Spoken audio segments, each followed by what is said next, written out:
دوستو، پاکستانی فلموں کی خوبصورت اداکارہ اور ڈانسر بندیا کو 1977 میں فلم یادوں کی بارات کی شوٹنگ کے دوران شاہ نور اسٹوڈیو کے دفتر میں کس نے اجتماعی زیادتی کا نشانہ بنایا اور وہ جان بچانے کے لیے کس طرح بغیر لباس کے اسٹوڈیو میں چیختی چلاتی بھاگتی رہی۔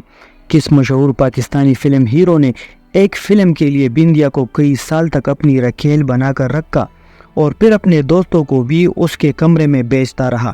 یہ تمام کہانی سننے کے لیے ویڈیو کو لاسٹ تک دیکھیے۔ کچھ دیر تو رک جاؤ برسات کے بہانے۔ دوستو، فلم لائن سے وابستہ افراد جانتے ہیں کہ فلم اور شوبز کی چکا چوند روشنی کے پیچھے اندھیرے ہی اندھیرے، اور یہاں خاص طور پر خواتین اداکاروں کے لیے قدم قدم پر مشکلات کا سامنا ہے، اور فلم حاصل کرنے کے لیے انہیں ہدایت کاروں اور فلم سازوں حتیٰ کہ ان کے دوستوں اور چمچوں کو بھی خوش کرنا پڑتا ہے۔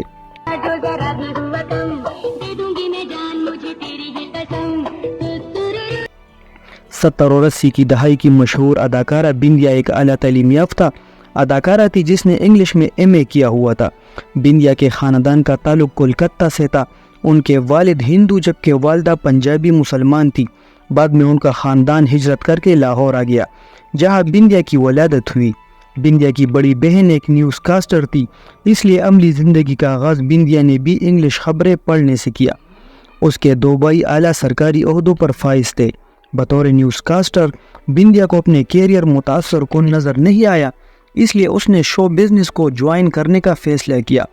وحید مراد بندیا کے آئیڈیل ہیرو تھے اور ان کے ساتھ کام کرنا بندیا کا خواب تھا۔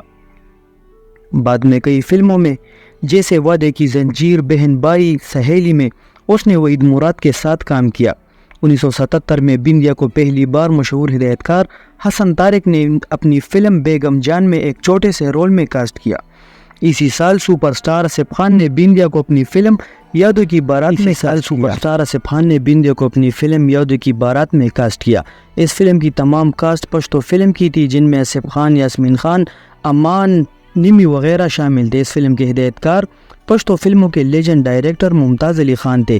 کہتے ہیں کہ چونکہ اس فلم کی تمام شوٹنگ شاہ نور اسٹوڈیو میں ہوئی تھی، اس لیے فلم میں کاسٹ کرنے کے بدلے آصف خان نے بندیا کو اپنی رکیل بنا لیا تھا اور وہ آصف خان کے ساتھ شاہ نور اسٹوڈیو کے دفتر میں راتیں گزارتی تھی۔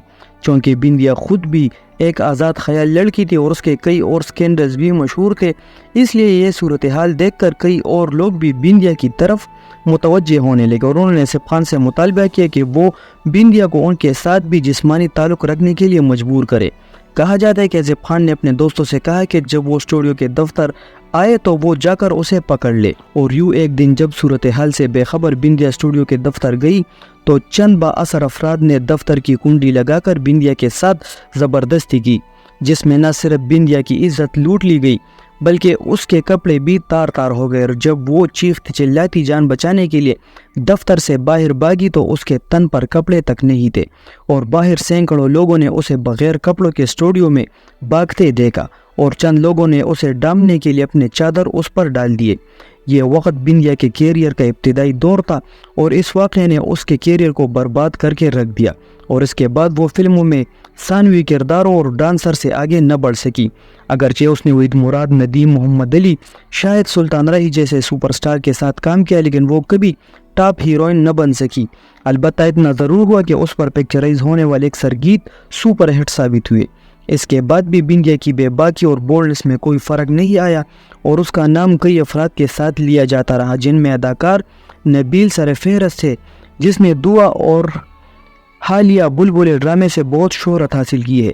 بندیا نے کئی شادیاں کی لیکن ناکامی سے دوچار ہوئی، اور اب عمر رسیدہ بندیا کا کیریئر ختم ہو چکا ہے اور وہ اپنے بیٹے کے سہارے زندگی گزار رہی ہے۔